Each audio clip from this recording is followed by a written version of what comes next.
Muy buena tarde, gracias, eh, Hugo, doctor Hugo, por tu tiempo, tu amabilidad para participar con nosotros en este tema tan interesante, esta ponencia titulada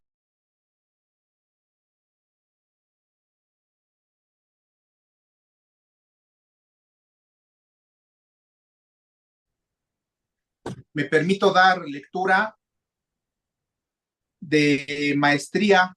Los realizó en el Instituto de Ciencias Sociales y Humanidades, Alfonso Vélez Pliego de la UAP, mientras que los de licenciatura en el Colegio de Historia de la Facultad de Filosofía y Letras de esta misma universidad.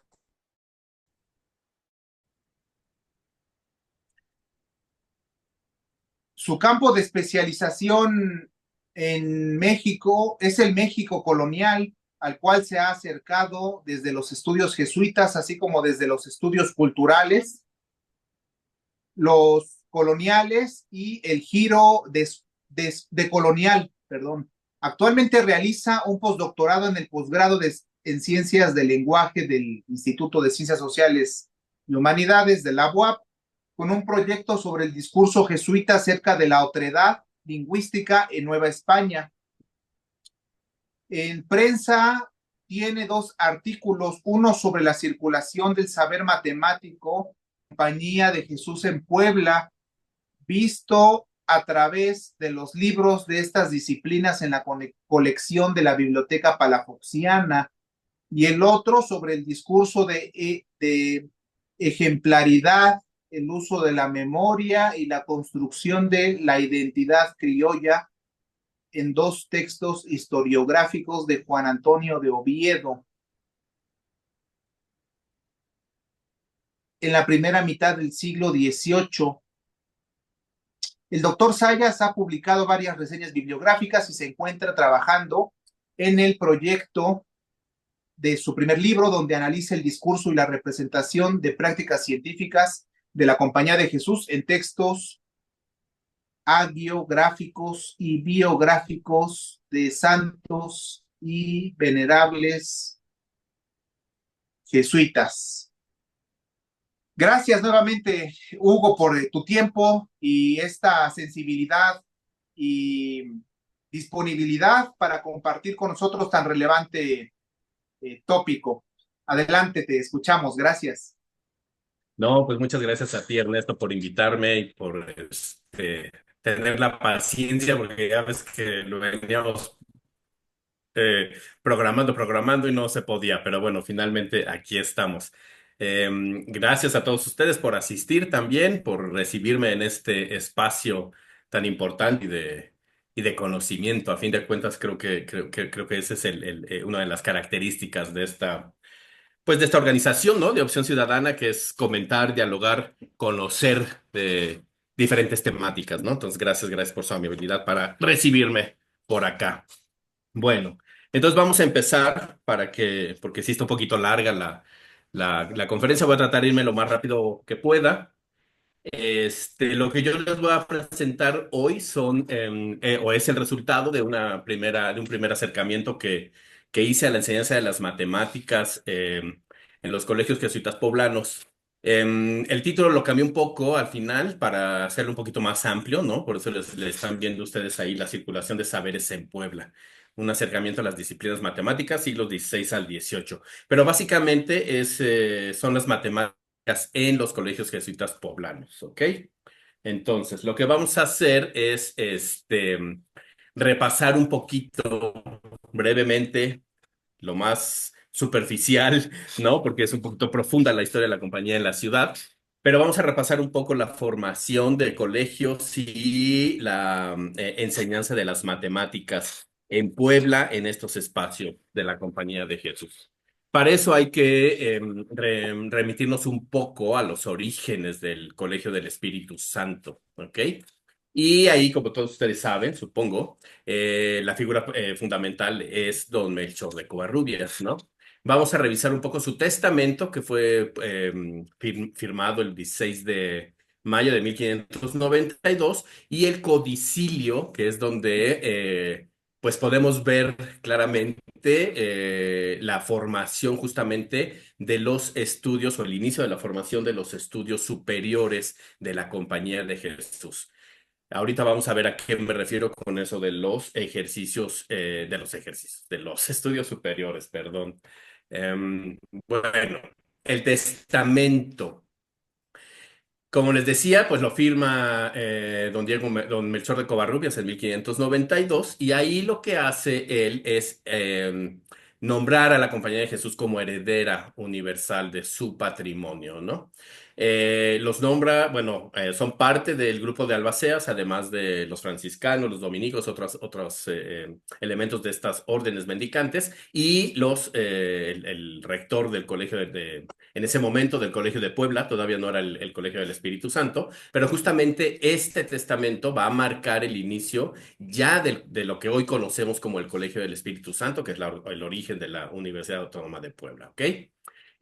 Ahí él marca las obligaciones que tienen, como lo ven ahí en la diapositiva, es aumentar el capital, el dinero que la compañía recibe para edificar iglesia y casa, así como sustentar a los padres de la compañía. Y esto es bien interesante porque nos da también una idea de cómo, de la organización económica de la Compañía de Jesús, que yo considero es uno de los rasgos que se podrían decir modernos de las órdenes religiosas y específicamente de la Compañía de Jesús como como una orden fundada precisamente en este inicio de la modernidad, ¿no?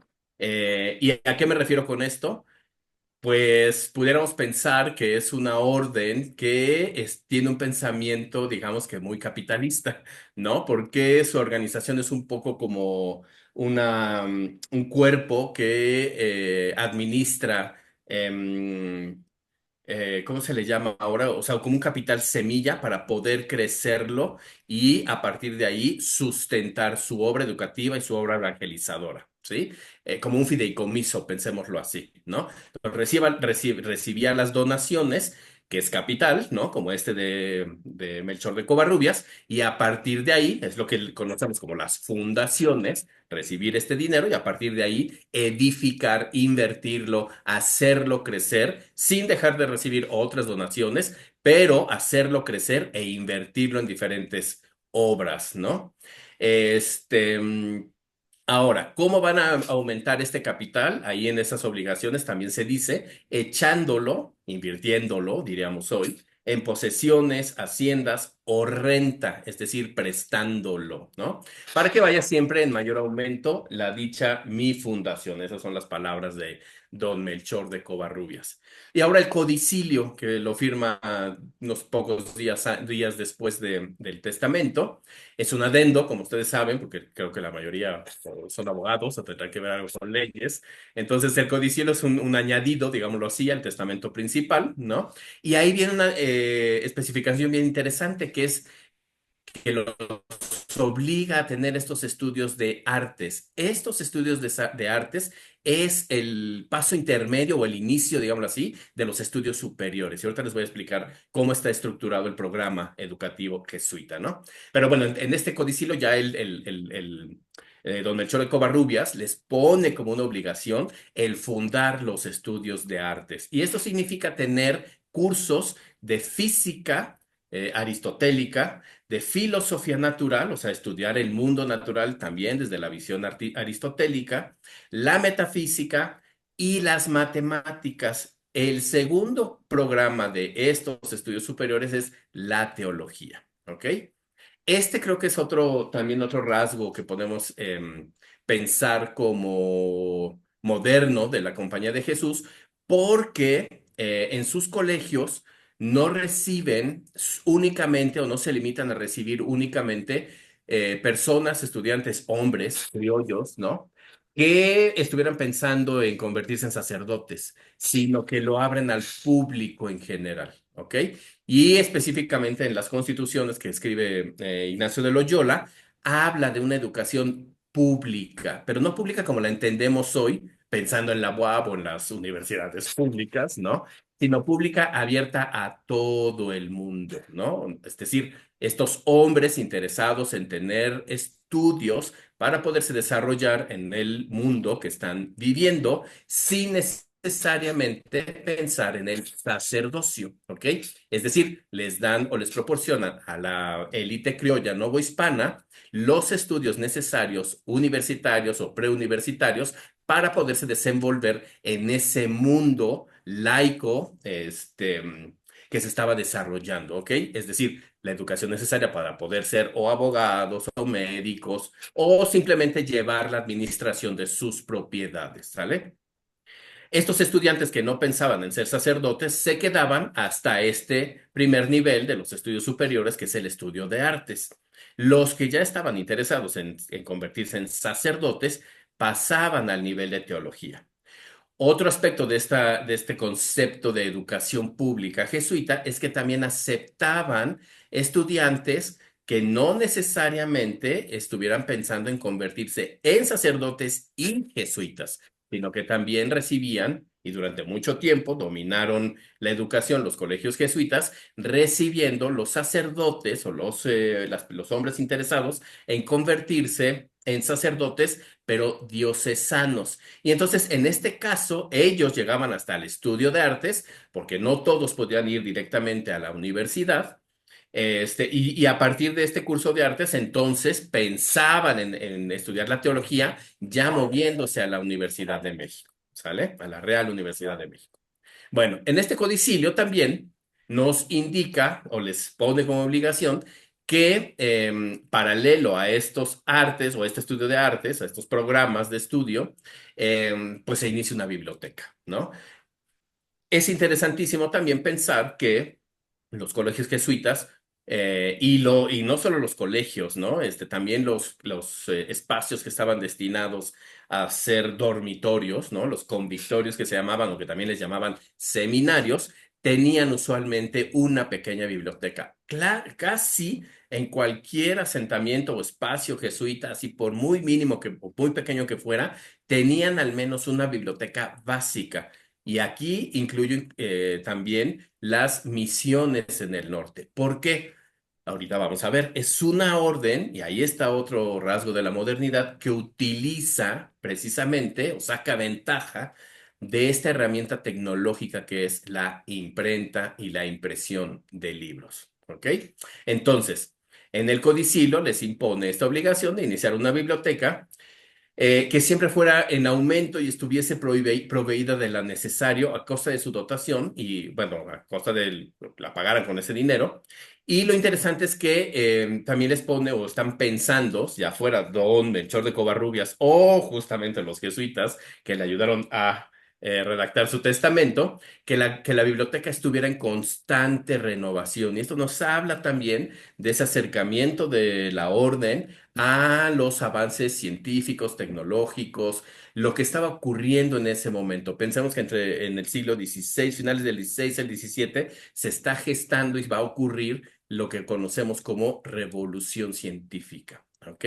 Entonces, la compañía está cerca de esos movimientos intelectuales y, por supuesto, la provincia mexicana, incluyendo el espacio que tienen aquí en Puebla, tiene conexión con esos espacios extra o fuera del virreinato, es decir, en Europa, y con esos movimientos modernos que se están generando. ¿Ok? Bueno. Eh, este codicillo y este testamento nos indica entonces estas prácticas socioculturales de los jesuitas, fundación de colegios y bibliotecas como algo fundamental para el desarrollo de la orden. ¿Ok? Pensemos que el objetivo primordial de ellos como orden y por qué se extienden a los territorios portugueses, y españoles es por la evangelización. El punto es que ellos necesitaban sus propios sacerdotes para cubrir esas tareas de evangelización. Y es ahí donde ellos se voltean hacia la educación. Es decir, su objetivo principal como orden, cuando ellos se fundan, o cuando la funda Ignacio de Loyola con otros 9 compañeros o 10 compañeros, el objetivo principal no es la educación. Ellos se dan cuenta que necesitan formar a sus propios sacerdotes con el modelo que ellos obtuvieron de la Universidad de París, que les era familiar, y por supuesto con su propia espiritualidad. Y es ahí donde ellos empiezan a pensar en abrir colegios para formar sacerdotes y para dar educación a los hombres que la requirieran, ¿no? Entonces, esta fundación de colegios y bibliotecas, de lo que nos habla es de estos procesos de transferencia y circulación de conocimiento que gracias a la imprenta se aceleraron, ¿ok? Es decir, la cultura escrita no está ausente antes del siglo XV, sino que era manuscrita, digámoslo así, y con la imprenta, con la invención de la imprenta, lo que sucede es que este conocimiento se va a multiplicar, ¿no? A circular mucho más rápido y obviamente mucha más gente va a tener acceso a los libros, ¿sí? Y en este sentido es que pensamos en este impacto de los colegios jesuitas y sus bibliotecas en la sociedad criolla angelopolitana y novohispana en general, ¿no? Porque como les decía, pues dominan durante 3 siglos la educación aquí en México, en Nueva España, ¿no? Y también nos habla justamente de esta formación de fondos bibliográficos con una idea de uniformidad. Como está pensada la Compañía de Jesús como una orden religiosa, ya viendo la globalidad que se les está abriendo con los descubrimientos de América y la llegada de los portugueses a la India y a las islas de las especies en el Pacífico Sur, pues ellos justamente están proyectando ya una orden con una cobertura mundial prácticamente, ¿no? Y eso implicaba tener uniformidad en sus programas de estudios.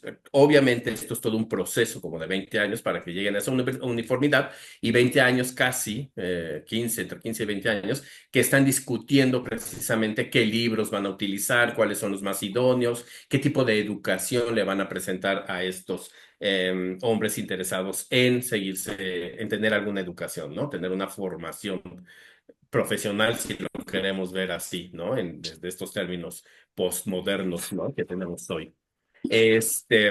Entonces, es interesante ver justamente como en el codicilio, Melchor de Covarrubias habla de formar una biblioteca como están formadas las bibliotecas de otros colegios. Y yo creo que ahí estaban pensando en el colegio de Roma, no lo dicen específicamente, pero es el colegio que se constituye como el modelo desde el cual se van a practicar diferentes modelos educativos, ¿no? Les digo, en este proceso de 20 años de encontrar esta uniformidad, pero también es el colegio principal desde donde van a salir muchos profesores hacia otras áreas europeas y transmitir ese conocimiento. Entonces, los fondos bibliográficos están íntimamente asociados a las vidas de los colegios y obviamente a este movimiento intelectual que se está desarrollando en Europa y que a partir de Europa pues va extendiéndose por las mismas rutas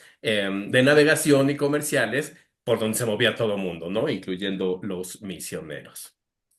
Ok, entonces vamos a hablar ahora un poquito de la educación jesuita y su relación con la cultura escrita.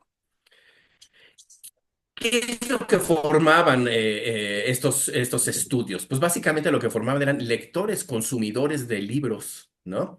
Y obviamente no todos, pero sí muchos productores de conocimiento. Y ahí tenemos a los propios jesuitas, o sea, los estudiantes que se convierten en miembros de la orden, pero también a otros que estudiaron con ellos y que no necesariamente se convirtieron en sacerdotes, pero que sí estuvieron interesados en aspectos científicos. Más adelante vamos a ver un caso específico de esto que les estoy diciendo. Y como les decía, pues la cultura escrita se asienta, se consolida con la imprenta y con el libro impreso, y entonces el libro impreso va a ser una herramienta fundamental para la transmisión de conocimiento, ¿vale?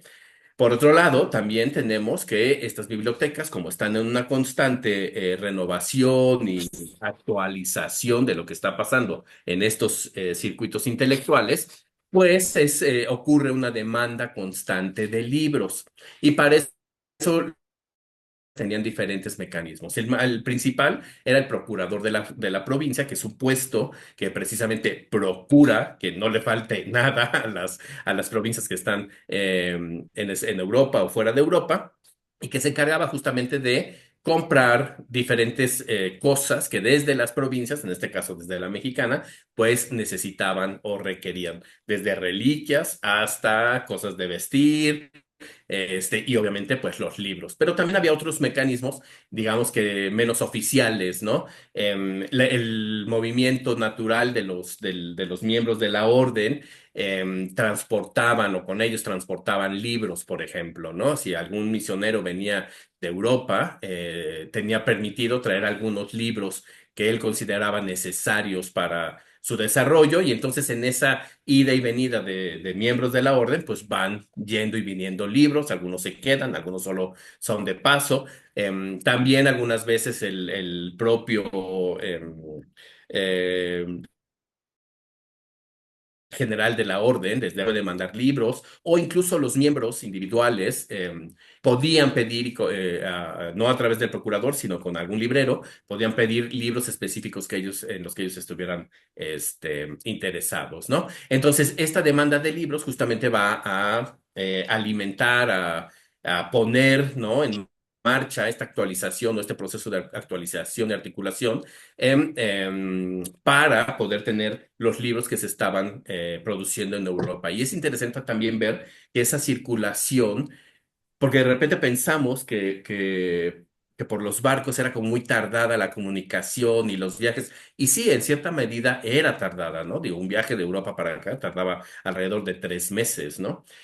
Pero es bien interesante ver cómo los libros llegan pues al año siguiente de que fueron publicados en Europa, entre 1 año, 2 años, 3 años, ¿no? Porque como les digo, hay diferentes canales de distribución y de maneras por las que lleguen los libros a América. ¿Ok? Bueno, y esta también, esta articulación y esta actualización de articulación con los procesos de transformación intelectual, pues tiene que ver con las tradiciones que están recibiendo. ¿A qué me refiero con estas tradiciones? Una, la europea, ¿ok? Pero otra muy importante y que eso marca también un rasgo de la orden en este proceso de criollización, es el rescate que hacen de la tradición prehispánica, no de los indígenas, pero sí de ese mundo, ¿no? Que ellos van descubriendo con ciertas ruinas, etcétera, y que van utilizando para poner a la par, en valor, digámoslo así, esto que se está gestando en Nueva España frente a los españoles europeos, ¿no? Bueno, esa es otra historia que habría que explorar, pero esto es un poquito, toca ahí, ¿no? Ahora bien, ¿qué es el colegio jesuita? Pues es un complejo edificado, ¿no? Si los que están aquí en Puebla y reconocen bien el colegio carolino, reconocerán también lo que hoy es la Facultad de Psicología. Ese es el edificio original, el primer asentamiento, la primera casa, digo, ya está muy transformada, obviamente, pero ahí es el primer espacio que abren, que fue el colegio de San Jerónimo. ¿Ok? Entonces, estamos pensando en un complejo que tiene los espacios, como les decía, específicos para enseñanza, que sería el Colegio del Espíritu Santo, y otros espacios aledaños a este edificio enfocado en la enseñanza, y que serían los convictorios, que eran dormitorios, pero que usualmente tenían salones de estudio y, como les decía, alguna pequeña biblioteca. ¿Por qué? Porque a veces los estudiantes interesados en algunas materias específicas, pensemos en astronomía, en cosas que no estaban como bien metidas o eran parte total del programa de estudios, pues se dedicaban a hacerlo como en horas, como actividades extracurriculares, digámoslo así, ¿no? Eh, Les hablaba también de esta uniformidad, ¿no? Del seguimiento de modelos, y ahí está el Colegio de Roma que les decía. Y a partir de esta uniformidad también vemos la correspondencia entre el programa de estudios y las bibliotecas, porque las bibliotecas se van alimentando a partir de este programa de estudios y de los textos que justamente se van autorizando, digámoslo así, para que puedan ser leídos por los estudiantes y que son libros de texto para enseñar, ¿no? Miren, ahí está lo de lo que les decía, de comprar una biblioteca con los libros que suelen tener las librerías principales, ¿no? Es decir, siguen un modelo, siguen un sistema, y ese es otro rasgo que yo considero que es parte de esta orden moderna, ¿no? A diferencia de los franciscanas, los franciscanos, los agustinos o los dominicos, son su origen es medieval. Este, Esto de tener un sistema, una sistematización, tanto del programa de estudios como también de las fundaciones, cómo se van moviendo ellos. Tienen una metodología específica, van siguiendo como un manualito, digámoslo así, y uno puede hallar inclusive en la correspondencia, pues las instrucciones, ¿no? Que les da el padre general a la hora de moverse hacia otros territorios y abrir espacio, digámoslo así, fundando colegios, ¿no? Entonces, esta modernidad la podríamos reducir o marcar en tres elementos, ¿no? Lo de la fundación, el recibir estos dineros como capitales, semilla y crecerlos, como un fideicomiso, digámoslo así. Dos, esto de tener un modelo y repetir el modelo ya comprobado después de ciertas discusiones, debates. Y tres, la sistematización que hacen de los estudios y de la fundación de colegios, ¿vale? Bueno, y además, obviamente, pues de lo que van teniendo en contacto con las élites intelectuales. Ahora, cómo se dio la formación o la fundación, la apertura, el desarrollo de los estudios superiores jesuitas aquí en Puebla? Bueno. Y para eso vamos a hacer un recorrido histórico un poco, pues, somero, ¿no? Y muy rápido, porque pues es una historia muy rica. Y para esto nos vamos a ir basando, apoyando en diferentes documentos históricos de los jesuitas, ¿no? Como sabemos, los jesuitas llegan a la ciudad de Puebla en 1578. Y el primer colegio que fundan es el Colegio de San Jerónimo. Desde 1582 tenemos ya como señales de que hay algunos estudiantes en este curso de artes o empezando este sistema, programa de estudios superiores. ¿Por qué les digo esto? Porque cuando abren el Colegio de San Jerónimo, el primer nivel que abren en todos los colegios, digamos que esa es la metodología, en los colegios jesuitas, es el de gramática, dominar la lengua, la lengua franca, digámoslo así, científica de aquella época, que era el latín.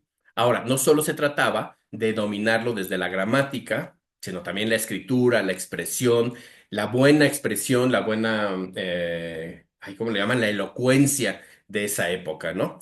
Y a partir de esto es un primer nivel, como les digo, también de 3 a 5 años en el que estudian la gramática, se vuelven expertos en gramática, dominan la lengua gramaticalmente, leen y copian modelos clásicos, ¿no? Leyendo filósofos, historiadores.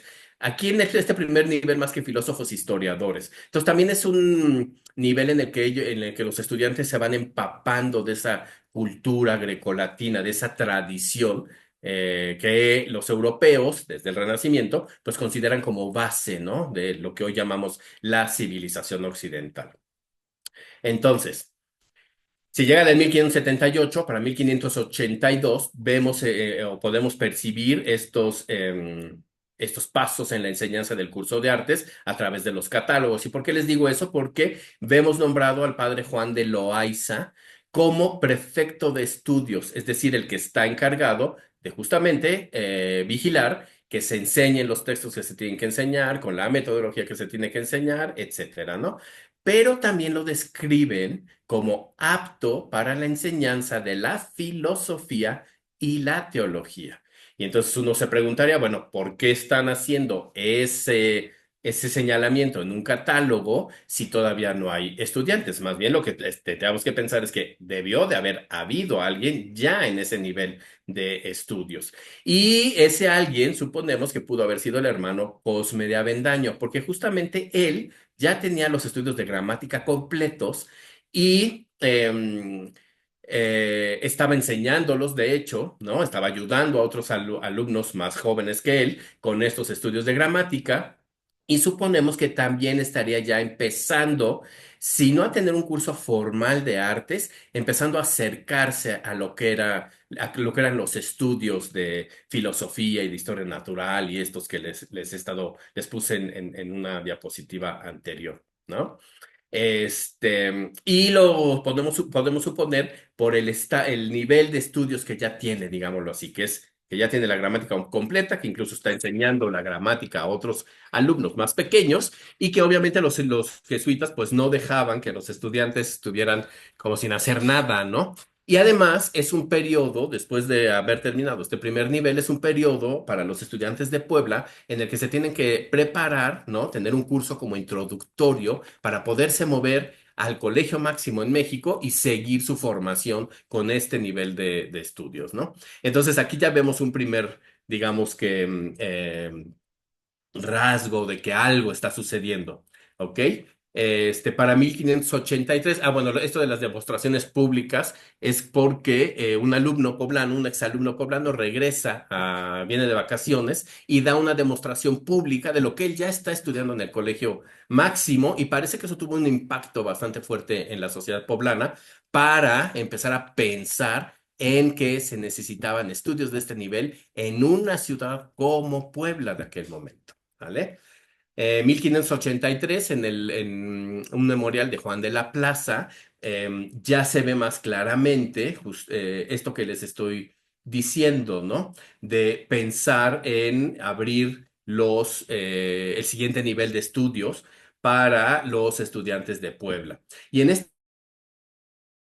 memorial, por ejemplo, el visitador Juan de la Plaza sugiere pedir al prepósito general, Claudio Acuaviva, la apertura de algún curso de artes en Puebla. Y les voy a citar, porque van saliendo algunos buenos estudiantes de nuestros estudios de gramática y no todos pueden venir a México a continuar y proseguir sus estudios. ¿Qué implicaba moverse a México? Pues como hoy implicaba gastos que a veces pues no todas las familias podían solventar, ¿no? Es moverse a otra ciudad, es buscar hospedaje, a pesar de que la educación jesuita no la cobraban, ¿no?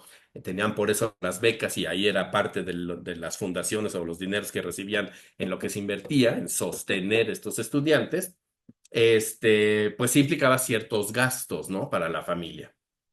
No todos podían, pensemos también que muchas familias criollas aprovechaban esto de los estudios públicos gratuitos, porque la educación en este momento ya también se está convirtiendo como un elemento, un canal de movilidad social. Implica tener este nivel de estudios, implica poder desempeñarse en algún puesto de gobierno civil o eclesiástico, ¿sale? Entonces, lo que vemos aquí ya es otra mención acerca de, bueno, los colegios en Puebla están teniendo una buena recepción, estamos teniendo estudiantes y precisamente por eso se está visualizando, digámoslo así, la necesidad de abrir el siguiente nivel. Para 1585, en otro catálogo, volvemos a encontrar a el padre Gaspar Moro, descrito como lector de filosofía. Nuevamente, si no hay un curso abierto oficialmente de filosofía, debió haber habido algún grupo. Y eso también lo podemos pensar porque los hermanos Pedro Ortiz de Rivera, de 4 años, bueno, tenía 4 años de ingreso a la compañía, o Juan de Sigondo, que ya llevaba 10. Pensamos que Juan de Sigondo pudo haber sido un hermano coadjutor, pero también está Juan de Carmona, que igual lleva los 4 años de ingreso, y esos 4 años implican que ya debían haber terminado el primer nivel, el de gramática, y que entonces podían haber estado estudiando, teniendo un acercamiento introductorio a los estudios de artes con Gaspar Moro, ¿sale? Y además también, y ahí sí está claro que es un hermano coadjutor, está Bartolomé de Larios, que es arquitecto, y que como arquitecto seguramente él poseía como individuo o tenía ya ahí a su alcance al menos algunos libros de matemáticas necesarios justamente para su profesión, ¿no? Que es construir, ¿sale? Entonces, las matemáticas, digamos que se enseñan a nivel, o se están enseñando a nivel teórico, digámoslo así, pero también el curso de artes va a implicar que paralelamente y en estas actividades extracurriculares se puedan enseñar las disciplinas en las que se aplica la matemática. Y ahí está la arquitectura, ahí está la música, ahí está la astronomía, ahí está inclusive la navegación, la observación del cielo, de las estrellas, inclusive como dirección para poderse mover. Pensemos en las misiones del norte, que no hay caminos establecidos y entonces esta dirección la hacían mucho a través de las mediciones de la observación celeste y de las mediciones que ellos iban haciendo con diferentes instrumentos, ¿sale? Bueno, para el periodo entre 1592 y 1594 ya tenemos instalado o comenzando, ahora sí, el Colegio del Espíritu Santo. Entonces vamos a tener dos, el seminario que será el de San Jerónimo, más el Colegio del Espíritu Santo. Y el Colegio del Espíritu Santo tiene bueno, en la carta ano de 1593, sí tiene una mención de un curso específicamente de un curso de artes, y les voy a leer la cita.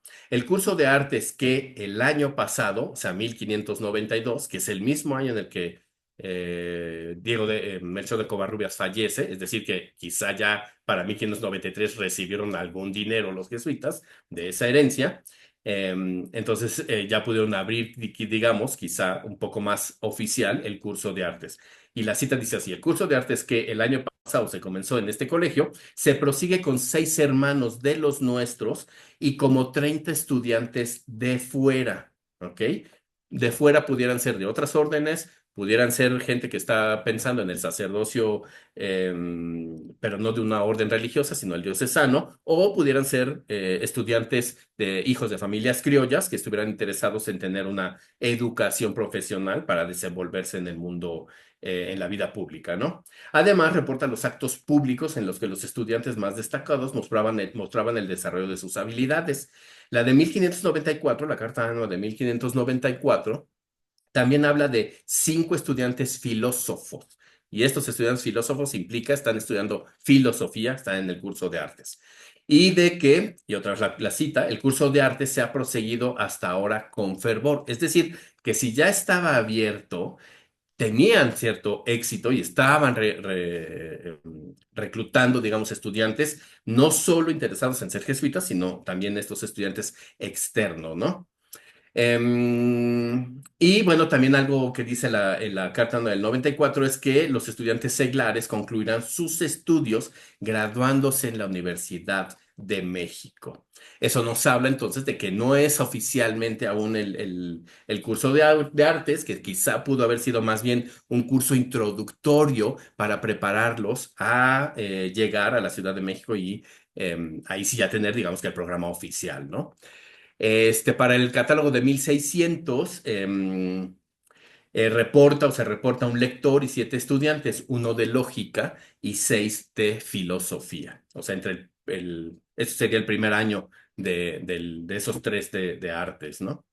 Sin embargo, para 1609, Juan Sánchez Vaquero, que es uno de los primeros cronistas de la compañía, cuya crónica no se imprimió en su momento, sino que se imprimió ya hacia finales del siglo XIX, principios del siglo XX, nos narra una situación diferente, ¿no? Reporta la ausencia de cursos de artes en Puebla y que los estudiantes que desean continuar después de concluir los estudios de humanidades debían trasladarse a la Ciudad de México. Es muy posible entonces que los cursos reportados antes, estos que les venía platicando, fueran solo introductorios o preliminares, porque es un poco, pues, sorprendente encontrar esta contradicción, ¿no? Ahora, hay que pensar también que pues son diferentes textos que tienen objetivos diferentes, ¿no?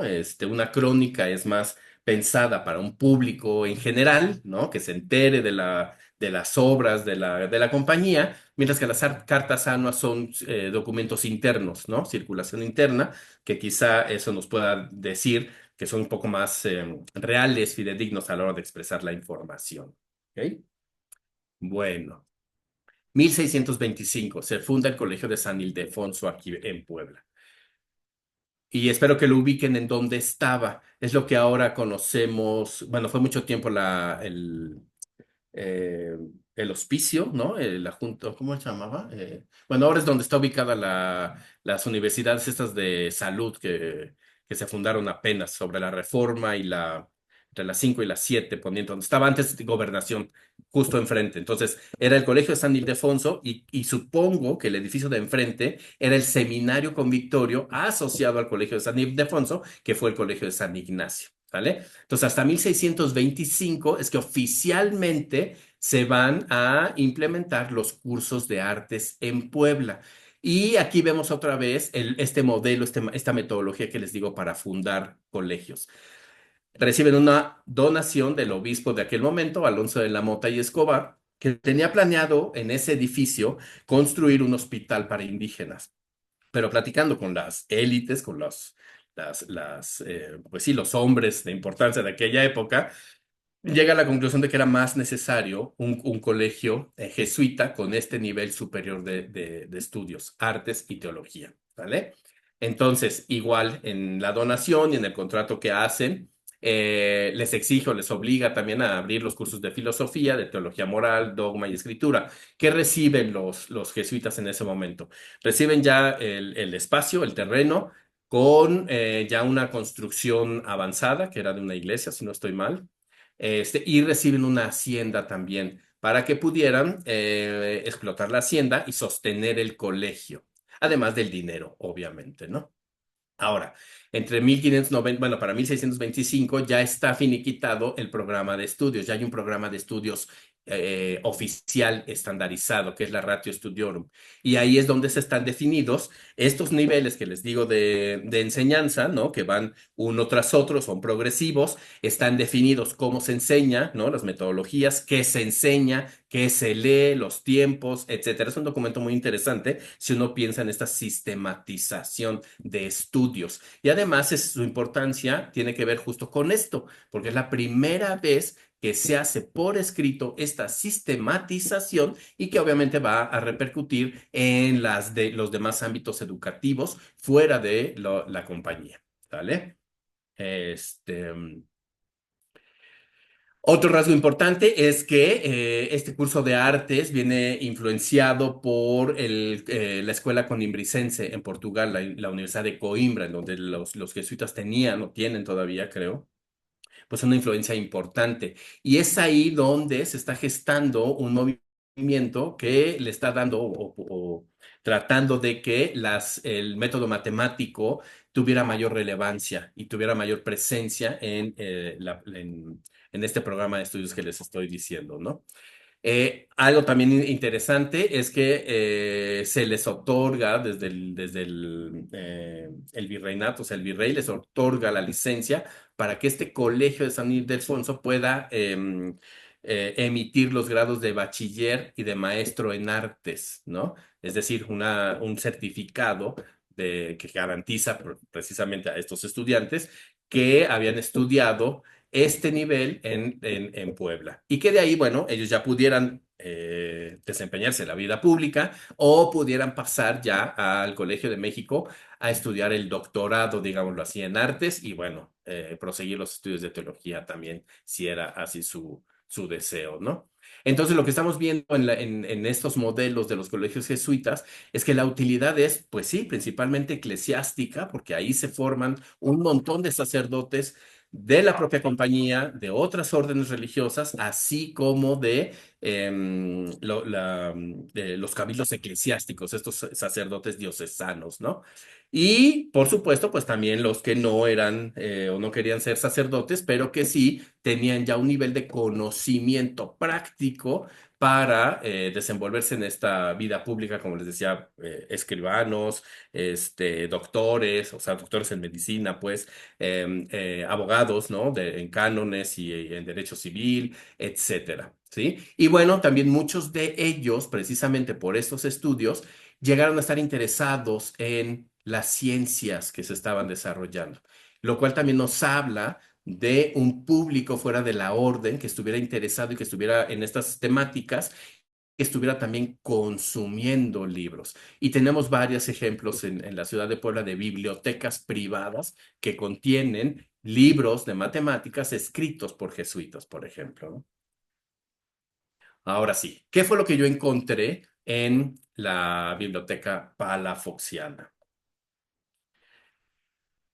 Eh, pues estas son algunas conclusiones de esto, ¿no? Encontré 47 cuerpos de libros, o sea, 47 libros, ¿no? Con 14 autores jesuitas diferentes, ¿ok? Ahora, estos libros son entre catálogos o compendios bibliográficos, manuales de astronomía, de geometría euclidiana, así como compendios de las ciencias matemáticas que incluyen estudios de óptica y de arquitectura militar, por ejemplo, ¿no? 14 de ellos bueno, tienen alguna anotación que indica que pertenecieron a alguna biblioteca de algún colegio jesuita, el Colegio del Espíritu Santo, el Colegio de San Ildefonso. Inclusive encontré algunos ejemplares que pertenecieron a la biblioteca del Colegio de San Javier, que es un colegio que estuvo dedicado a la enseñanza de los indígenas. Yo tenía la idea de que ahí solo les enseñaban como que las primeras letras y la doctrina. Parece ser que algunos estudiantes también tuvieron acercamiento a las ciencias matemáticas o a las disciplinas matemáticas, ¿ok? 28 de ellos, y esto es bastante interesante, el 60% de esta cantidad de los 47 ejemplares, nos sugiere lectores externos. Esa comunidad que les digo, que no son sacerdotes, pero que sí están interesados, o no necesariamente son de la compañía, pueden ser también de franciscanos, etcétera, pero son lectores externos interesados en las disciplinas matemáticas en general, pero también interesados en las disciplinas científicas que se están desarrollando por jesuitas, ¿ok? Y bueno, eso también implica el consumo y la circulación de libros. Como sabemos, para 1767, pues el proceso de expulsión de la Compañía de Jesús de los territorios españoles, las materiales de las bibliotecas de los colegios jesuitas fueron a dar precisamente a lo que hoy vemos en la escuela palafoxiana, gracias a Francisco Fabián y Fuero, que se encarga de seleccionar y de comprar algunos de los libros para añadirlos al fondo de la biblioteca palafoxiana. Y esto es interesante porque esto también nos señala que aún para finales del 18, esta información, este conocimiento que estaba ahí en estos libros de las bibliotecas y de libros escritos por jesuitas, pues sería todavía importante, interesante conocerlo para los fines que ustedes quieran, quizá para denostar a la orden o para seguir valorando su conocimiento y seguir avanzando en ese conocimiento. Lo importante es que gracias a eso es que se conservaron esos libros y podemos encontrar todavía un montón de libros de ciencia y de no ciencias, o sea, religiosos y de literatura y esto, de las bibliotecas en la biblioteca palafoxiana. Y a mí me parece que eso es, pues, importante, ¿no? Y importante para valorar lo que estén ahí, ¿no? Bueno, como les decía, los colegios son el centro principal entonces de la orden religiosa. A partir de estos centros educativos urbanos es que se van a ir moviendo hacia otras áreas. Pensemos en las misiones del norte, ¿no? Llegan aquí a Puebla, estudian en México, quizá los pueden mandar a otro colegio intermedio en Zacatecas, Guadalajara, y a partir de ahí subir al norte o mandarlos a otra misión. No todos, ¿verdad? Porque había algunos que obviamente por sus habilidades, pues se quedaban como profesores de gramática, de teología o de artes, dependiendo sus habilidades y sus intereses, ¿no? Lo interesante de estos colegios es que traen una reputación académica y humanista renacentista, ¿no? Y ese es el programa que ellos implementan y sistematizan. Eso que empieza con el Renacimiento de recuperar la tradición grecolatina, de adaptarla a esa modernidad que ellos estaban viviendo y de aplicarla a su vida cotidiana. ¿No? Como les decía también, estos estudios mayores, pues implicaban, el primer nivel es el de artes, lógica, metafísica, ética, matemáticas, física o filosofía natural, y después el último, el de teología. El primero es de tres años, el segundo, la teología es de 4 años, ¿no? Entonces es interesante cómo para llegar a los estudios de teología tenían que pasar por esos estudios de artes, estudiar filosofía, formar su pensamiento crítico, lógico, su razonamiento, para poder entender temas más complejos que son los que van a estudiar en la teología. ¿Ok? Entonces, en este curso de artes es donde les digo que está el estudio de matemáticas. Fue un proceso interesante, esto de la conformación de la Ratio Studiorum, porque les digo, se tardan entre 1586 y 1599, están discutiendo en los diferentes colegios, incluidos los de México, cómo las experiencias, ¿no? de educativas, pedagógicas y de textos que están pues, utilizando en sus colegios. Hay diferentes órdenes antes de que haya este proceso de sistematización en el que, bueno, en un colegio se leían ciertos autores, en el otro se leían otros, a veces coincidían, a veces no. Entonces, por eso empiezan este sistema, esta sistematización a partir de 1586 y es un proceso de prueba y error, por eso se tardan tanto. Y hasta 1599 es que publican este programa oficial. En ese inter, las matemáticas, varios autores, principalmente Cristóbal Clavio, que era matemático, estaba en el Colegio de Roma, están impulsando la enseñanza de las matemáticas como complemento para estudiar la filosofía natural. Hay una discusión, de hecho, en ese momento, no solo en la compañía, fuera de la compañía también acerca de la utilidad de las matemáticas, porque la filosofía natural es, a fin de cuentas, una filosofía especulativa. Y lo que decía Clavio es que las matemáticas podían complementar ese conocimiento especulativo y no solo servían para las cosas, para utilidad terrenal, sino justamente para explicar otro tipo de fenómenos asociados a la filosofía natural, como el movimiento, el cambio o sea, de desplazamiento, pero también el cambio físico que pudiera ocurrir en ciertos objetos. Y pensemos, por ejemplo, en imágenes milagrosas, ¿no? Esto que ellos explicaban como de repente que una estatua sudara, ¿no? Sudara sangre, o sudara agua y lo interpretaban como una señal divina, ahí está metida la filosofía natural y es una especulación, digámoslo así, ¿ok? Entonces es un proceso también en el que se está dando un proceso histórico, en el que se está dando las físico-matemáticas que hoy conocemos, ¿no? Esta asociación de el mundo natural con las matemáticas para explicar cómo funciona ese mundo natural, ¿ok? Como les decía, hay un debate por su utilidad desde el punto de vista de su practicidad para explicar justamente estos fenómenos o ciertos fenómenos de la filosofía natural. Entonces, esto implica que hay un proceso de cambio en la mentalidad, de explicaciones cualitativas, especulativas, a explicaciones más cuantitativas, experimentales. Empiezan a hablar de experimentar, empiezan a utilizar instrumentos de observación, el telescopio, la esfera armillar, etcétera, ¿no? Y por supuesto está la parte teórica, que es la geometría euclidiana, para aplicarla a estas actividades cotidianas de la vida y explicar y comprender mejor el mundo natural. Y ojo, el mundo natural también pensado como esta obra divina creada por Dios y a través de la cual Dios puede expresarse y manifestarse de manera física, material, ¿no? Y bueno, otra vez pensamos en esto de los milagros y lo maravilloso, etcétera, ¿no? En el pensamiento de aquella época. Bueno, como les decía, Cristóbal Clavio. Cristóbal Clavio es este personaje que les decía que trata de las matemáticas tengan un papel mucho más importante en la educación jesuita. Su participación es muy activa, él es prácticamente, escribe los libros de texto, ¿no? Sobre geometría, sobre astronomía, etcétera, diferentes disciplinas matemáticas que se van a convertir en los textos oficiales, digámoslo así, de los colegios jesuitas, ¿no? Como ven ahí, él está interesado en utilizar las matemáticas como base de análisis de estos fenómenos naturales que complementan la filosofía natural. Su opositor dentro de la orden será Benito Pereira, que es un filósofo natural y que decía que las matemáticas, su utilidad solo eh, se enfocaba en las realidades terrenales, digámoslo así.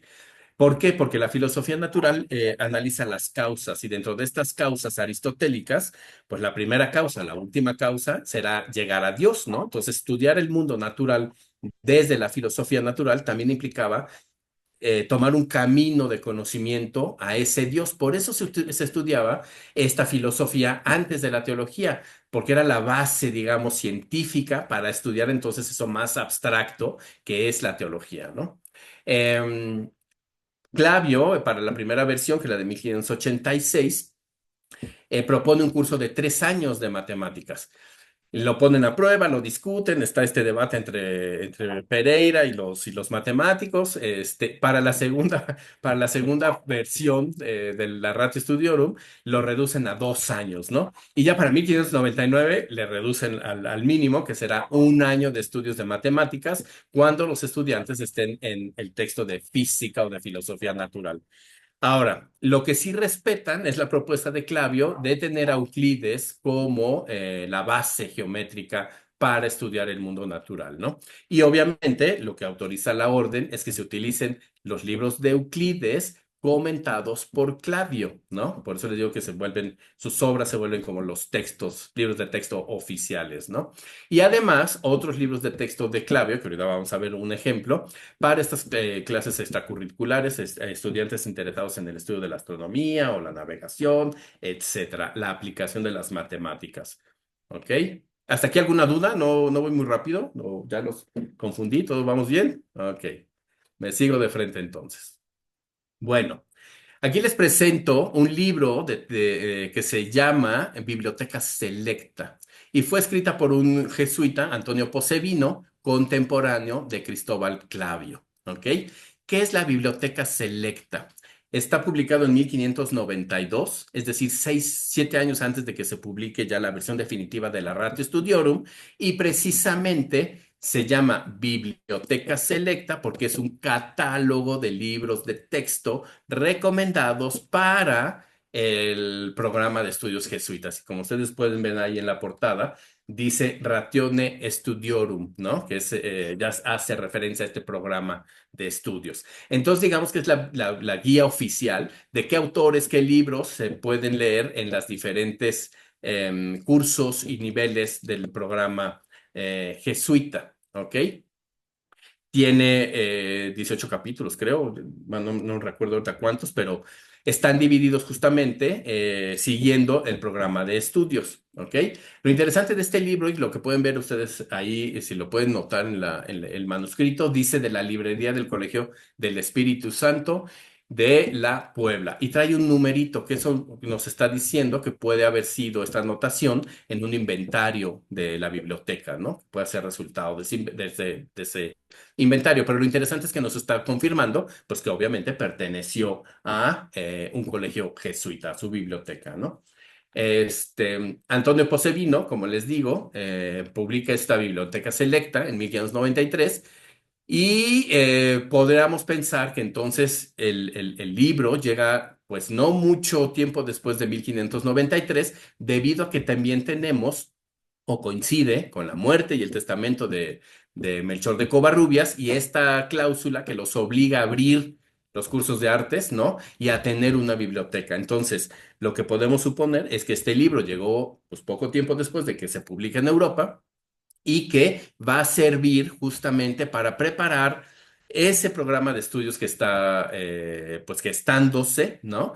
Y para organizar la biblioteca, para saber qué textos se necesitan para esa biblioteca y para este programa de estudios que viene, ¿sale? Obviamente refleja ya una propuesta tridentina, o sea, después del concilio de Trento, abarca todos los campos de estudios que se abordan en el programa de estudios jesuitas, desde la teología, que es digamos que el top, ¿no? La cereza del pastel, digámoslo así, y es con el capítulo que empieza. Este, Luego vendría el estudio de artes y las matemáticas, y al final vendría lo de gramática, que es, digamos que el nivel más básico, ¿no? Entonces va en orden de importancia, de mayor importancia a menor importancia. Fíjense, sí son 18 libros y un apéndice, ¿ok? Sirve como guía de organización de librerías o de bibliotecas de los colegios jesuitas porque está apegado a este programa de estudios que se está gestando. Y suponemos que entonces si llega poquito después o tenemos esta edición de 1593, estaríamos pensando o asumiendo, podemos asumir, imaginarnos, que entre 1592 y 94 los jesuitas de Puebla estarían ya requiriendo estos textos, pensando en que van a abrir los estudios de artes, porque justamente lo vemos en las cartas anuas, y dos, ya estarían recibiendo la herencia que les dejó Melchor de Covarrubias, ¿sale? Ahora, ¿cuál es la asociación con Cristóbal Clavio? Pues precisamente que Cristóbal Clavio escribe el capítulo o el libro sobre matemáticas, ¿ok? Y bueno, ahí da una serie de autores que se estudian desde la geometría euclidiana, etcétera, ¿no? Pero también, como les decía, Clavio escribió otros textos. Y en este caso les estoy mostrando uno que él también comentó, y es un ejemplar que curiosamente no pertenece o no tiene alguna señal de que haya pertenecido a alguna biblioteca jesuita, pero que sí fue muy popular en las bibliotecas de gente que estuviera interesada en las ciencias de aquel momento. Es un libro escrito por Juan de Sacrobosco, que es un intelectual, monje, no estoy seguro si franciscano o dominico, pero es del siglo XIII, ¿ok? Y lo que explica aquí es un manual para utilizar la esfera armillar. Y como ustedes lo ven ahí en la portada, había una representación de esta esfera, con la Tierra al centro. Y tiene diferentes anillos, ¿no? Que reflejan justamente estas esferas que ellos pensaban que el universo, los cielos estaban conformados por estas esferas que se movían, pero que tenían ciertas particularidades y que quien las movía desde el infinito, ¿no? Pues era la mano de Dios. Entonces, este libro era fue muy popular durante esta época, desde el siglo XIII hasta el XVIII prácticamente, ¿no? En este caso estamos viendo la edición de 1570. Lo que sí podemos ver o lo que nos da idea es una de la circulación de textos también, otra vez nuevamente, porque tenemos otra, hay una anotación de 180 que nos dice que este libro costó 4 pesos, no, 8 pesos y 4 tomines, ¿ok? Y también encontré otra edición que perteneció, una edición de 1603, que perteneció a Arce y Miranda, que fue un sacerdote diocesano asentado en Huejotzingo y que fue estudiante de los colegios jesuitas. Interesante aquí es que este libro, o más bien la biblioteca de Arce y Miranda, la donó al morir a el convento franciscano de Puebla en 1714, ¿ok? Entonces, esto nos dice justamente de este valor de los libros todavía, no solo como objetos, sino como contenedores de conocimiento y de que ese conocimiento, fíjense, para 1774 debió haber, sí, 774, que es cuando muere Arce y Miranda, debió haber tenido algún valor les digo, como objeto, porque pues eran caros, pero también del conocimiento que contenía. Hasta el siglo XVIII todavía la gente utilizaba este manual para poder hacer observaciones de eclipses, entender el movimiento de las ideas, de las estrellas, calcular horarios, longitudes, latitudes, etcétera, ¿no? Ok. Y ahora vamos a ver otro libro que están ahí en la biblioteca Palafoxiana. Y tiene dos conjuntos de estos libros. Es un set de 2 volúmenes y está escrito por Athanasius Kircher, que yo supongo que la mayoría lo ha de conocer porque es bastante famoso aquí en Puebla. Este, y es un manual o un estudio sobre música y las matemáticas aplicadas a la música, ¿no? Desde las longitudes para tener los diferentes tonos, los instrumentos, etcétera, experimentos de resonancia, ideas de armonía, ¿no? Con esto de la resonancia y de la armonía en la música, pero también a veces en un aspecto como más psicológico y metafísico, ¿no? Pero lo interesante de estos libros o de estos ejemplares que tiene la Biblioteca Palafoxiana es que uno, que es el que pueden ver ahí, está iluminado. Es este detalle de la portada grande o completa que les estoy mostrando. Uno está iluminado y el otro no. Ahora, ¿qué es lo que está pasando aquí? A partir de fuentes secundarias, lo que podemos establecer es que alguno de los ejemplares debió haber pertenecido, que es el que no está iluminado, trae la anotación, ¿no? De que perteneció a un colegio a una biblioteca del colegio del colegio jesuita, el del Espíritu Santo, y trae una fecha de 1716, que nos puede decir también que haya sido algún inventario de esa biblioteca. Y el otro, el que está iluminado y que trae ahí otra anotación, no sé si la llegan a ver, está en latín. Y es una anotación que pudo haber escrito su autor o alguno de sus alumnos. Es una dedicación a un amigo suyo que se llama Alejandro Fabián. Alejandro Fabián fue contemporáneo de Francisco Jiménez. Francisco Jiménez fue un sacerdote jesuita que estuvo un tiempo aquí en Puebla, después ya fue trasladado al Colegio Máximo, pero Francisco Jiménez justamente cuando fue estudiante fue discípulo de Athanasius Kircher en Lyon, Francia.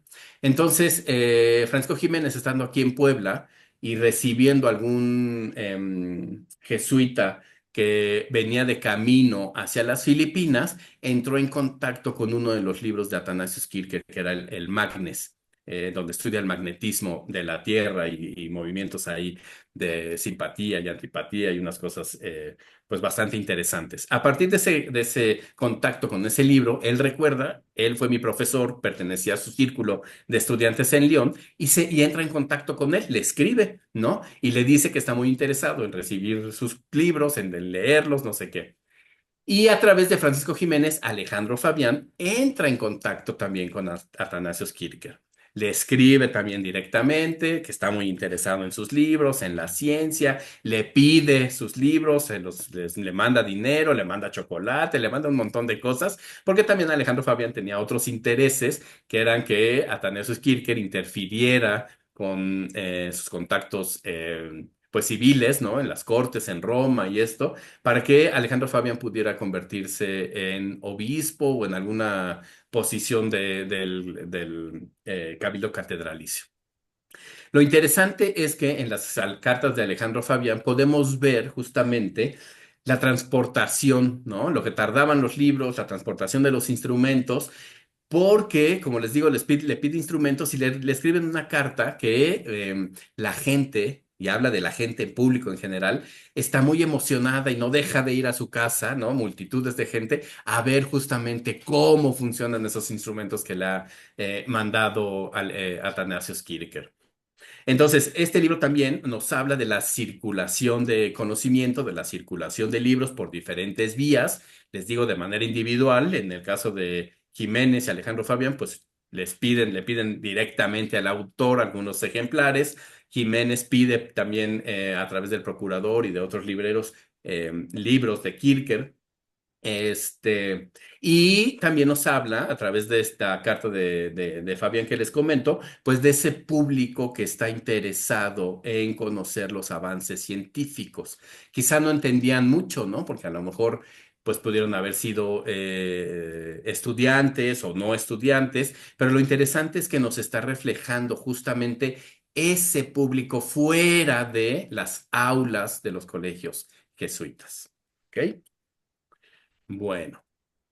Vamos a darle otro brinco aquí. Ay, ya me equivoqué. Aquí está. Y bueno, para el siglo XVIII tenemos este otro ejemplar, que es un conjunto de 4 libros. Es un compendio de todas las disciplinas matemáticas. Esta práctica era muy común entre los intelectuales de aquella época, ¿no? Clavio, de hecho, al final de su vida también hace un compendio de todas sus obras, las actualiza, las deja impresas y poquito después muere, pero ya quedan así como compendiadas. Y estos compendios justamente estaban pensados para que llegaran a las bibliotecas de los colegios jesuitas, porque compendiaban, condensaban todo el conocimiento relacionado a las matemáticas y su aplicación para que los estudiantes pues tuvieran justamente como una enciclopedia solo sobre matemáticas y tuvieran acceso a la información. Di unos santos un poco más, un poco grandes, largos. En el artículo que va a salir publicado, narro un poco más a detalle como el proceso, ¿no? Del desarrollo de las matemáticas y de los libros que ahí encontré. Pero este me pareció interesante mostrárselos porque habla, uno, por un lado, de este compendio y de esta idea de compendiar el conocimiento para ofrecerlo en un colegio como libro de texto, les digo, como una enciclopedia. Dos, porque nos habla también de cómo para el siglo finales del XVII, principios del XVIII, la circulación de libros está a todo lo que da entre Europa y Nueva España. ¿Ok? Este libro es particularmente... pues curioso, porque trae tres anotaciones que implican o que señalan los diferentes propietarios que tuvo este libro. Son cursos de impreso en 1690. ¿Ok? Y que trae una inscripción, no sé si la logran ver bien ahí en la diapositiva, pero es en este detalle que les estoy mostrando y que dice, hice traer de León, de Francia, este juego y puesto en México, me tuvo de costo 45 pesos, año de 1696. ¿Ok? Y trae una pequeña firmita y una rúbrica que dice Don Carlos de Sigüenza y Góngora, 1696, 45 pesos. La biblioteca de Carlos de Sigüenza y Góngora, cuando muere, se supone que debió haber sido donada al Colegio Máximo. Pero algo sucede ahí que se dispersa y parece ser que este libro vino a dar a Puebla después de ese proceso de dispersión. ¿Ok? No sabemos claramente bien cuándo entró a la biblioteca, pero pues nos damos una idea de que al menos para el 17, cuando muere eh, eh, Carlos de Sigüenza y Góngora, pues tuvo alguna vida ahí errante, ¿no? Porque la siguiente eh, ay, ¿cómo se dice? Transcripción, ¿no? Bueno, lo que viene escrito después de lo de Sigüenza y Góngora, habla de un contador, don Juan Antonio de Mendoza, y igual da el precio. Costó en México 180 pesos, que corresponde a 25 pesos cada tomo, año de 1718. ¿Ok? Es decir, 18 para 1696 son 18 y 4, 22 años después, el libro sigue en circulación y a alguien, a Juan Antonio de Mendoza, pues le interesa y nos habla también del incremento en el costo del precio de esta enciclopedia de matemáticas. Y la otra leyenda que trae es la que está en el superior, ahí en la portada completa que se ve, que dice del Colegio del Espíritu Santo de la Puebla, y para su librería, todos los cuatro tomos. Desgraciadamente no trae fecha, entonces no sabemos en qué año ingresaría al Colegio del Espíritu Santo, ¿no? Suponemos que fue antes de 1767, quizá después de 1718, ¿no? Para que de alguna manera pues llegó a integrarse al Colegio del Espíritu y de ahí pasaría a la Biblioteca Palafoxiana. Entonces, este libro es digamos que el ejemplo más claro de la vida que tenían los libros dentro y fuera de los colegios, ¿no? De los espacios educativos propios, ¿no? Sigüenza y Góngora, pues fue cosmógrafo, obviamente estudió, fue catedrático de la Real Universidad de México en la cátedra de astronomía y matemáticas, precisamente. Pero bueno, nos parece interesante también ver cómo después de Covarrubias, pues hay gente interesada todavía en obtener estos libros, ¿no? Y suponemos que el interés era mucho más allá del objeto como tal del libro, sino también de el conocimiento que tenía, ¿ok? Que todavía estaba vigente y que seguramente pues sería utilizado todavía para algunos estudios, algunos estudiantes, ¿no? No sé, ustedes en su experiencia educativa, pero seguramente tuvieron contacto con el famosísimo libro Baldor de álgebra, ¿no? En secundaria. Hagan de cuenta que es algo similar esto que estamos viendo aquí, porque pues para 1718 todavía está vigente. Este, y parece que, pues sí, tenían una circulación importante fuera de los espacios educativos propios jesuitas, ¿no? Otros conventos o gente letrada o de letras, ¿no? Con educación que estaría interesado en tener bibliotecas actualizadas y con este conocimiento todavía ahí dentro de sus bibliotecas. Y pues ese sería lo último que les tengo que mostrar. Muchísimas gracias por su atención. Espero que les haya sido pues claro, interesante. Hay muchas lagunas, les digo, porque pues sí es un proceso largo y son muchos libros, ¿no? A pesar de que encontré apenas, digo, ahorita sigo explorando y ampliando el corpus, pero nos dan una idea, justamente estos 47 ejemplares que encontré, nos da una idea de cómo fueron evolucionando las temáticas. Y unas cosas que me parecieron interesantes, por ejemplo, es que, bueno, empiezan a estudiar la óptica y la óptica asociada a la imagen y las proporciones y cómo aplican ahí las matemáticas en tratar de vislumbrar, por ejemplo, cómo capta la luz, el ojo, ¿no? Y las proporciones que utiliza o la arquitectura militar, que eso también me pareció bien interesante, como una orden religiosa como la Compañía de Jesús está desarrollando modelos, teorías, prácticas arquitectónicas para la milicia, ¿no? Y principalmente ya a finales del 17, principios del 18, en este caso de Charles, de Charles, es un jesuita francés.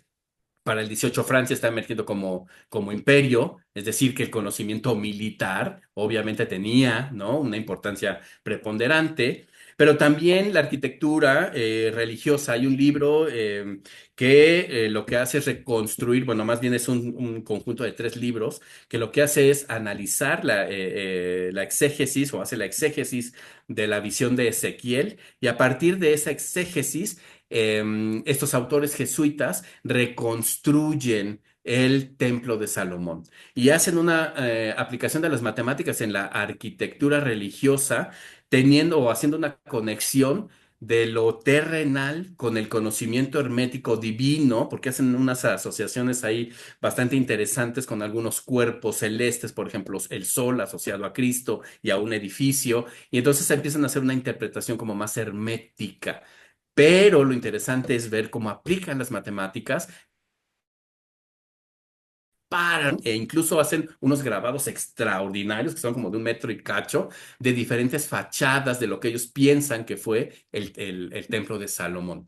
Entonces, pues en la biblioteca palafoxiana lo que tenemos es justamente este proceso de matematización de las ciencias naturales y de la ampliación, ¿no? De las diferentes disciplinas matemáticas aplicadas a diferentes aspectos de la vida cotidiana, desde lo religioso, lo teológico, hasta estos pues, más militares y más contemporáneos, más cotidianos, digámoslo así, ¿no? Como la contabilidad, medir una altura, etcétera, ¿no?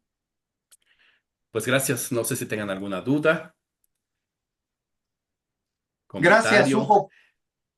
Gracias, Hugo, por tu tiempo, tus valiosos comentarios vertidos y muy ilustrativas las imágenes últimas que dan cuenta de este pasado que nos vincula como poblanos y que obligadamente cada poblano debe profundizar en el legado, yo diría, en el legado de los jesuitas y eventualmente poderlo valorar y revalorar hacia el futuro, hacia el quinto centenario de la fundación de nuestra ciudad. Exactamente. Sí, sí, porque esta circulación de materiales bibliográficos, nos habla de esa importancia que tuvo Puebla como parte de la red comercial, ¿no? Y de la riqueza que se desarrolla en Puebla, porque les digo, o tener un libro en esa época, pues no era barato, ¿no? No cualquiera lo tenía, y sin embargo, había interés por adquirirlos, ¿no? Gracias, gracias, Hugo. Antes de transitar al siguiente segmento de preguntas, respuestas y comentarios adicionales, agradecemos, Hugo, nuevamente tu participación y la permanencia de nuestros asistentes virtuales, que también en Facebook estamos transmitiendo. Y me permito, tengo en mis manos el libro Las calles de Puebla. Hace unos meses que lo estaba terminando de releer, leyéndolo por tercera ocasión, le envié un mensaje a nuestro amigo Hugo Sayas porque me encontré en un apartado ya casi al final, creo que es la página 496, no antes, con la calle de Sayas, y obligadamente le escribí y le hice mención de la calle que describe el autor con esta precisión, el doctor Hugo Light Meyer, y le comentaba yo sobre la importancia de su apellido, la calle de Sayas. Me permitiré leer no el contenido correspondiente a la calle de Sayas, no. Eh, si lo permiten, es muy breve. Corresponde a la expulsión de los jesuitas en su página 69, muy breve, para estimular, insisto, estimular la participación, abonar a las inquietudes o despertar las mismas inquietudes también. Eh, Después de la expulsión de los padres jesuitas en 1767, el patronato que legalmente ejercía el rey de España, sobre todas las iglesias e institutos religiosos del Nuevo Mundo, recayó en el monarca. La forma en que debían subsistir en el futuro los colegios eh, que la compañía había tenido en Puebla se arregló definitivamente en 1790, reuniéndose los colegios de San Jerónimo y de San Ignacio con todos sus bienes raíces en el del Espíritu Santo, que tomó el nombre de Real Colegio Carolino, o más completo, Real Colegio Carolino del Espíritu Santo, San Jerónimo y San Ignacio, en honor de su primer patrono inmediato después de la expatriación de los religiosos, el rey Carlos III, el mismo a quien se debe la creación de numerosas escuelas en sus dominios. Ese suceso se conmemora en dos cuadros que se hallan en la escalera del colegio. Uno que representa la venida del Espíritu Santo sobre los apóstoles, que tiene la siguiente inscripción: el colegio llamado del Espíritu Santo desde su erección en 1578 fue honrado con el sobrenombre del Real Carolino, habiéndose reunido y trasladado a él los colegios de San Jerónimo y de San Ignacio, 1790. Ya mencionaba yo la importancia, el legado de los jesuitas hacia el futuro, y sobre todo ante el particular suceso, fenómeno, la complejidad de los cambios civilizatorios, esa complejidad que estamos enfrentando hoy y que enfrentaremos a lo largo de todo el siglo, del resto de este siglo XXI. Muchos aspectos que Hugo Sayas compartió con nosotros, con un enfoque, yo me atrevo a decir, multidimensional: matemáticas, teología, escritura, y que parecería que en nuestros días se ha perdido esa sensibilidad y esa capacidad para valorar, como parte de un proceso educativo, de un proceso de educación, esas variables que comprenden a los saberes, el entendimiento, la comprensión, la conciencia, eh, para solucionar eventualmente problemáticas sociales, económicas y arquitectónicas en cuanto al rescate también de nuestro patrimonio edificado en Puebla.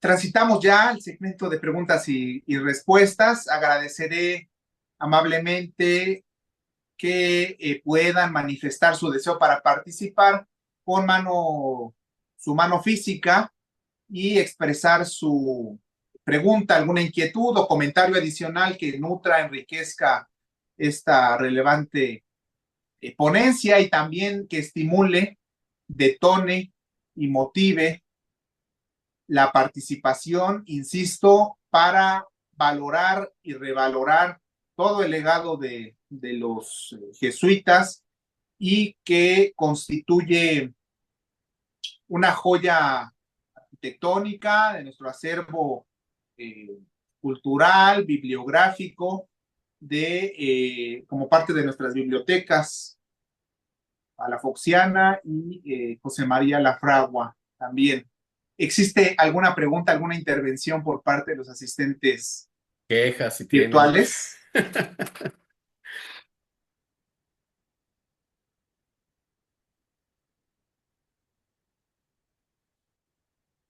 Uy, o fue muy clara o fue muy confusa la exposición. Al parecer no, hubo un comentario en el chat, ya Hugo nos hizo favor de comentar, Claudia, sobre la calle de los La calle de Sayas, la Loceros. de los Loceros, exactamente. Que no sé ahora a cuál corresponda, ¿no? Creo que estaba por ahí por la 8, la 10, una cosa así, si no mal recuerdo.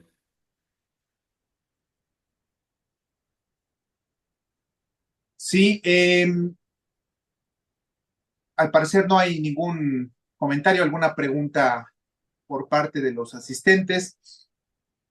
Yo preguntaría, Hugo, como parte de este ejercicio, esta propuesta para valorar y revalorar hacia el futuro, eh, ¿qué propondrías que fuera un mecanismo permanente, un seminario, taller permanente para profundizar en el legado de los jesuitas con esa sensibilidad y esa posibilidad para transmitir?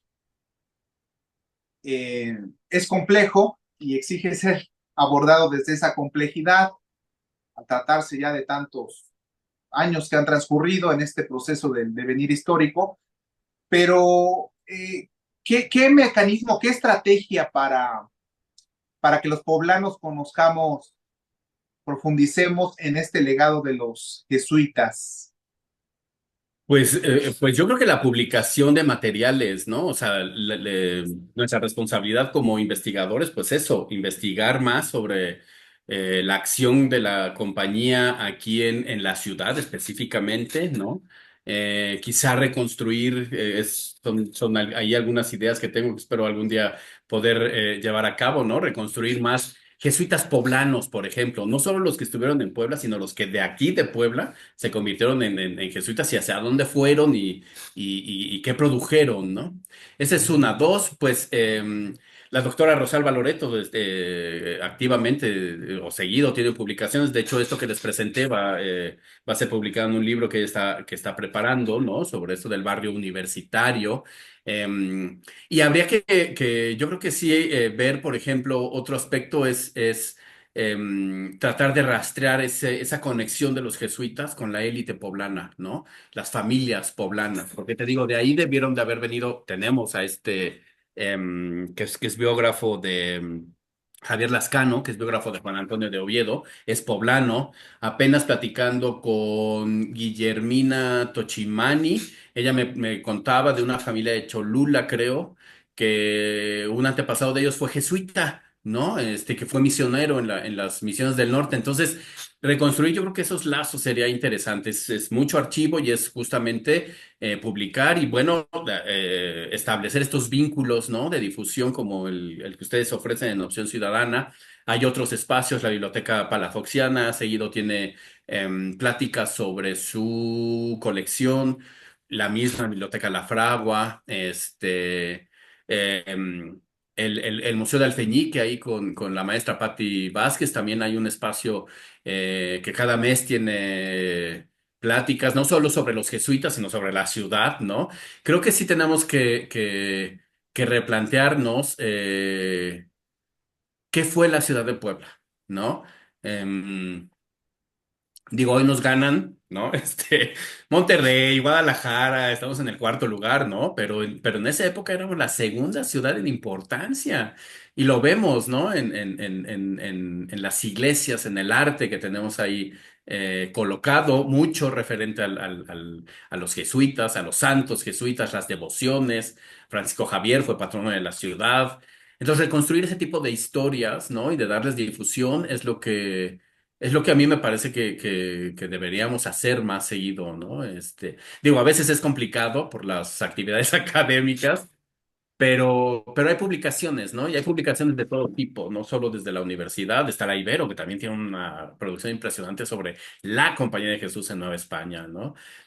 Porque es una orden bien interesante y que creo que sí marca, al menos en Latinoamérica, pensando México, Perú, Colombia, donde tuvieron colegios, Guatemala, ¿no? En Centroamérica.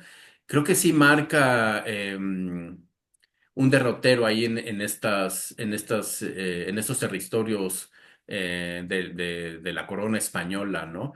Y sí conectan con ese proceso modernizador, ¿no? Que entendemos hoy y que un poco diferente, ¿no? Porque ya tenemos otras tecnologías y otras cosas, pero sí en cuanto al los sistemas sociales y económicos que todavía están pues vigentes y que se gestaron en esa época. Digo, yo recuerdo todavía cuando yo iba en primaria, en secundaria, recuerdo que mi papá, mi abuelo me decía, ¿no?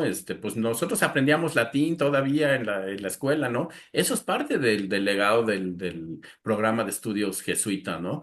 El Colegio Carolino, como dices, toma como base el Ratio Studiorum, y y está ahí, ¿no? Entonces creo que sí es como darnos un poco de más cuenta sobre esa continuidad de la presencia jesuita en la ciudad, eh, a través de la historia de la universidad, ¿no? De la historia colonial de la universidad. Y por supuesto, ya en tiempos más modernos, contemporáneos, pues la Universidad Iberoamericana, ¿no? Que es también una de las universidades importantes de la ciudad, ¿no? Gracias, gracias, Hugo. Comentabas al final qué fue la ciudad de Puebla, qué es actualmente, yo diría, y qué puede ser hacia el quinto centenario Así como eje es, central o una de las variables, el legado de los jesuitas. así Gracias, es. Hugo. Y fíjate que en eso de qué puede ser la ciudad, ahí las universidades creo que deberíamos de tener más juego, digámoslo así, ¿no? Y que las autoridades nos den un, un poco de más espacios para proponer soluciones, porque está creciendo la ciudad, ¿no? Y esta complejidad de la que hablas se está ya materializando en problemas, ¿no? De tráfico, de contaminación, y ahí las universidades son una parte fundamental, ¿no? Del conocimiento, de la aplicación del conocimiento, de la producción del conocimiento desde Latinoamérica, entendiendo nuestros propios problemas, ¿no?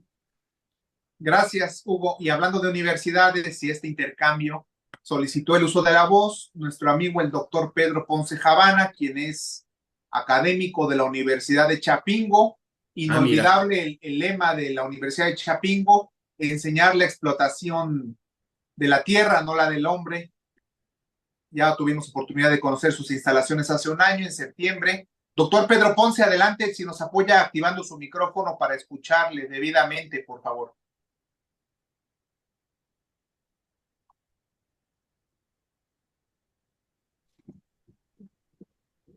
Bueno, sí me escuchan.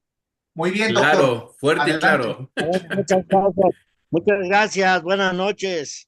Buenas Gracias noches. a esta invitación. No tengo el gusto de conocer personalmente a Hugo Sayas, pero me acaba de dar una lección. Ahora entiendo desde mi formación agronómica y con maestría y doctorado en economía agrícola y en mis tiempos de activista político, que los jesuitas nos dejaron el ejemplo, la teoría para ahora interpretar por qué surgen los movimientos políticos rurales. En Puebla tenemos ejemplos, bueno, en Chiapas, pero en Puebla también tenemos ejemplos. Y mi reclamo ha sido siempre, ¿por qué en la Mixteca poblana no nos llegaron jesuitas? Nos llegaron agustinos de Chautla para abajo. Y yo como desearía que llegaran jesuitas y sobre todo con el pensamiento y la ideología de la teología de la liberación, para que entendiéramos ahora más que nunca se requiere entender e interpretar ese valor, ese principio del amor al prójimo, porque hasta ahora dice que los indígenas ya se decretó que son sujetos de derecho público, que no solamente son de interés público, y con lo que usted me está enseñando y estoy aprendiendo, pues son bases jesuitas, ¿no?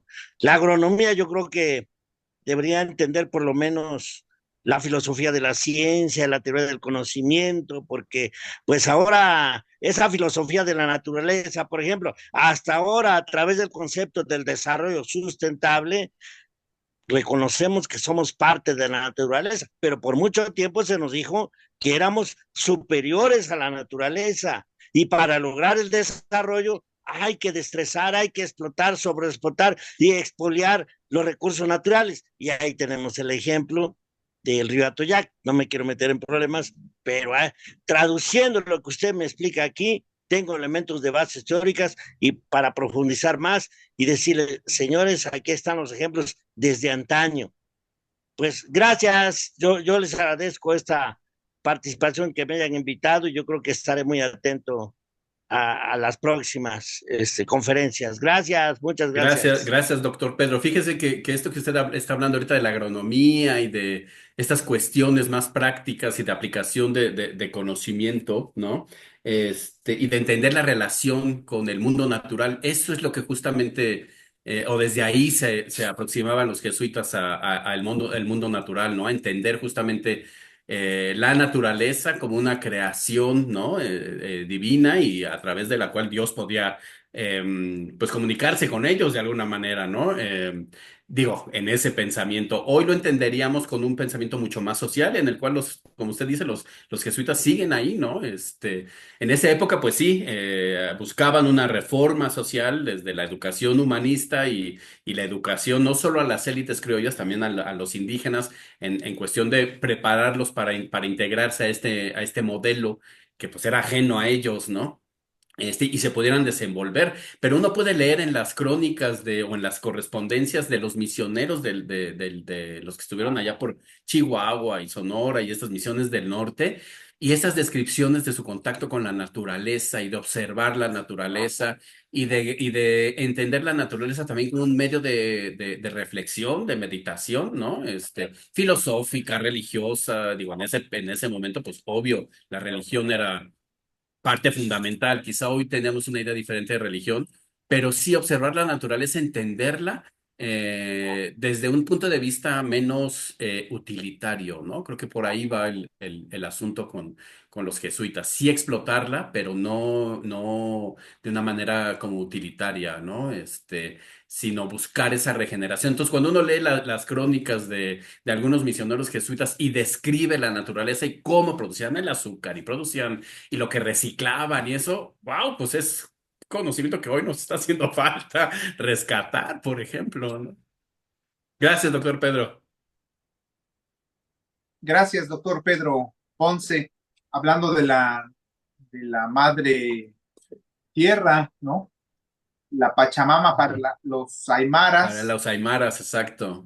y me hizo pensar en el autor Eckhard Boch-Schmidt, el investigador emérito del INA, Ujú. autor de un libro sobre patrimonio biocultural, comunidades equiparables y pueblos originarios. Eh, Muy completa la obra y que habla del sentipensar, este binomio sentipensar y cómo contrarrestar los efectos del hiperextractivismo que vivimos y fomentar una convivencia armónica respetando ese pues, ciclo natural, etcétera, de todo este proceso que ya muy bien refirió el doctor Pedro Ponce, que pertenecemos a la madre tierra. ¿Alguna otra pregunta, algún comentario adicional al, por parte de los asistentes virtuales antes de ya concluir con este conversatorio? Primero ponencia, luego conversatorio.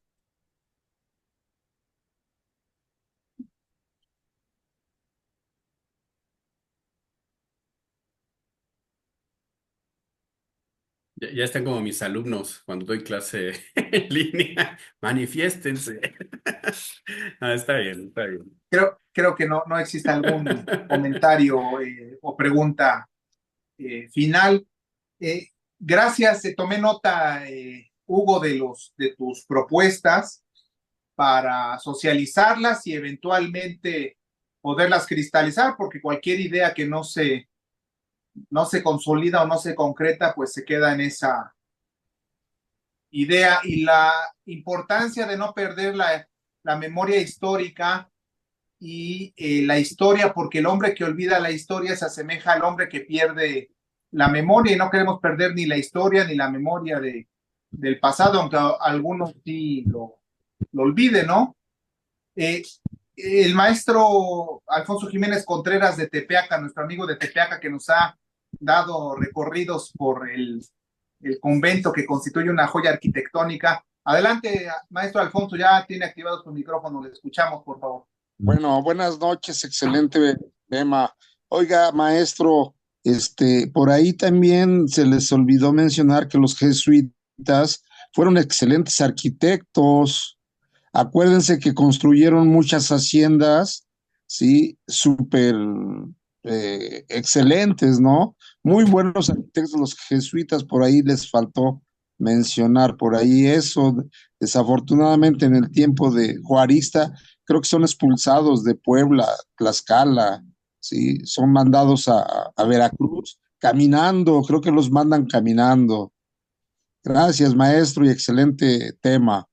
No, gracias a usted. Sí, efectivamente, son excelentes arquitectos, son excelentes administradores. Es, para las haciendas, por ejemplo, los sistemas de riego que debieron de haber desarrollado, ¿no? Porque vivían de eso, ¿no? Mucha parte de lo que producían en las haciendas lo consumían, otra parte lo vendían. Eh, y sí, eran excelentes constructores, ¿no? Pues los colegios, les ponía ahí el ejemplo de este hermano coadjutor arquitecto. ¿Por qué en las primeras grupos que llegan traen un arquitecto? Porque precisamente están pensando en construir edificios, escuelas, templos, etcétera, ¿no? Sí, exactamente. Eran excelentes constructores. Astrónomos, bueno, no, es una orden muy interesante, muy, muy interesante. Gracias, Hugo, y gracias, maestro Alfonso, desde Tepeaca. Gracias a todos por su permanencia y respectivas intervenciones. Y gracias, doctor Hugo Sayas González. Esperamos la publicación próxima que hará la doctora Rosalba Loreto y en diciembre, pues los poblanos estamos de fiesta, aparte de abril, porque ustedes saben, el 11 de diciembre de 1987 se logró la declaratoria, se obtuvo, se distinguió al polígono que comprende los 6.99 kilómetros cuadrados de nuestro centro histórico de Puebla, la declaratoria como Ciudad Patrimonio Mundial de la Humanidad por su valor excepcional, efectivamente, arquitectónico, ya hablaba muy bien el maestro Alfonso, y en ese sentido valorar y revalorar todos tus enfoques que constituyen la diversidad del pensamiento, de los saberes, y enfrentar y afrontar los retos del porvenir, del futuro.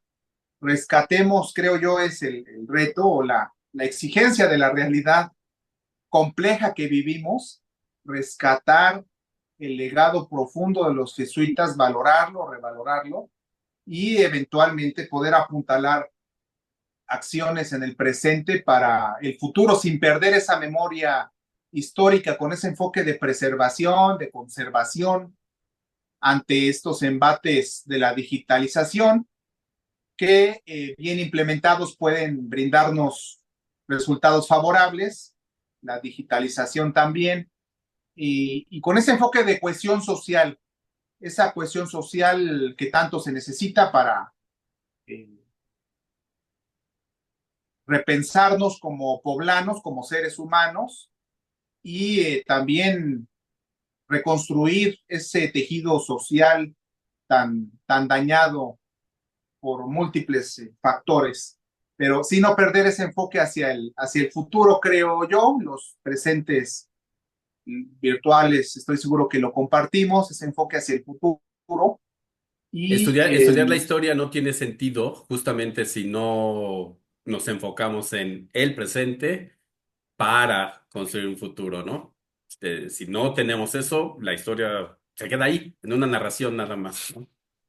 sí, y rescatar finalmente, concluyo, rescatar la auténtica crónica hoy en un evento que celebramos por la mañana, el doctor Efraín Castro Morales, ese énfasis en divulgar, distribuir libros de fácil entendimiento para que los poblanos, la gente entienda todo ese legado. No se enfocó él en los jesuitas, pero es necesario el llevar a cabo esa auténtica crónica de lo que se vive en el día a día y poder tener esos elementos, ya mencionaba yo, cohesión social, una cohesión tan urgente que necesitamos en nuestros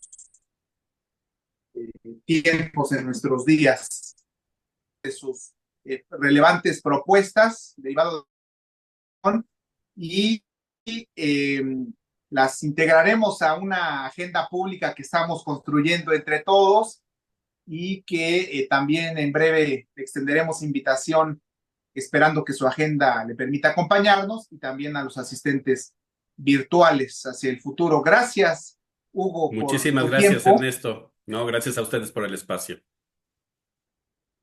Gracias.